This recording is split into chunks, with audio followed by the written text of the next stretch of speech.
Okay, ಇಂದು ಶಿಕ್ಷಣ ಸಚಿವರು ರಾಜ್ಯದ ಎಲ್ಲಾ ಸ್ಟೇಟ್ ಸಿಲೆಬಸ್ ಓದುವಂತ ವಿದ್ಯಾರ್ಥಿಗಳಿಗೆ, ಅದರಲ್ಲೂ SSLC ಎಕ್ಸಾಮ್ ಬರೆಯುವಂತ ವಿದ್ಯಾರ್ಥಿಗಳಿಗೆ ನಾನು ಬಹುದೊಡ್ಡ ಕೊಡುಗೆಯನ್ನು ಕೊಟ್ಟಿದ್ದೀನಿ ಅನ್ನೋ ರೀತಿಯಲ್ಲಿ ಬಿಂಬಿಸ್ತಾ ಇದ್ದಾರೆ.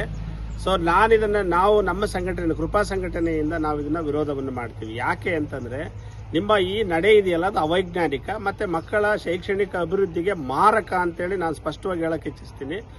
ನೀವು 33 ಮಾರ್ಕ್ಸ್ ತೆಗೆದನ್ನ ಇದು ಕನ್ಸಿಡರ್ ಮಾಡೋದನ್ನ ಪಾಸಿಂಗಿಗೆ ನಮ್ದೇನು ಅಬ್ಜೆಕ್ಷನ್ ಇಲ್ಲ. ಬಟ್ 33ರಲ್ಲಿ ನಾವು ಕ್ಲಾಸಿಫಿಕೇಶನ್ ಮಾಡಿದಾಗ 20 ಇಂಟರ್ನಲ್ ಮಾರ್ಕ್ಸ್ ಇದೆ. ಅದನ್ನ ನೀವು ಕ್ಯಾನ್ಸಲ್ ಮಾಡಿ, ಅಟ್ಲೀಸ್ಟ್ ಅದನ್ನು ರಿಟರ್ನ್ ಎಕ್ಸಾಮ್ ಇಟ್ಟು ಡೈರೆಕ್ಟ್ 33 ಮಾರ್ಕ್ಸ್ ವರೆಗೂ ಮಕ್ಕಳು ಲಿಖಿತ ಪರೀಕ್ಷೆನಲ್ಲಿ ಬರೀಬೇಕು ಅಂತ ಹೇಳಿದ್ರೆ ನೀವು ಇಟ್ಟಿರುವಂತ ಪಠ್ಯ ಪುಸ್ತಕದ ಎಲ್ಲಾ ಪಾಠಗಳನ್ನು ಮಕ್ಕಳು ಓದೋರು. ಇವಾಗ ನೀವು 10 ಮಾರ್ಕ್ಸ್ ಇಲ್ಲ 13 ಮಾರ್ಕ್ಸ್ ತಗೊಂಡಿದ್ರು ಕೂಡ ನೀವು ಪಾಸ್ ಆಗ್ತೀರಾ ಅಂತಂದ್ರೆ ಕೇವಲ 2 ಚಾಪ್ಟರ್ಸ್ ಅಷ್ಟೇ ಮಕ್ಕಳು ಓದ್ತವೆ. ಇಡೀ ಪುಸ್ತಕ ನಾವು ಮಕ್ಕಳು ಓದೋದಿಲ್ಲ. ಮಕ್ಕಳ ಕಲಿಕಾ ಆಸಕ್ತಿ ಸಂಪೂರ್ಣವಾಗಿ ಕುಸಿಯುತ್ತೆ.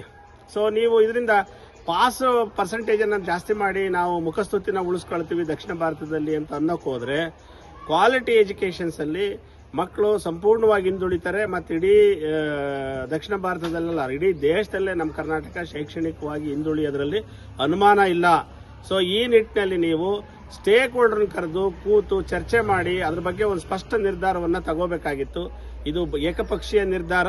ಇದನ್ನ ನಾವು ಖಾಸಗಿ ಶಿಕ್ಷಣ ಸಂಸ್ಥೆಗಳು, ಅದರಲ್ಲೂ ಕೃಪಾ ಸಂಘಟನೆ ನೇರವಾಗಿ ಖಂಡಿಸುತ್ತೆ. ಖಂಡನೀಯ ಇದು.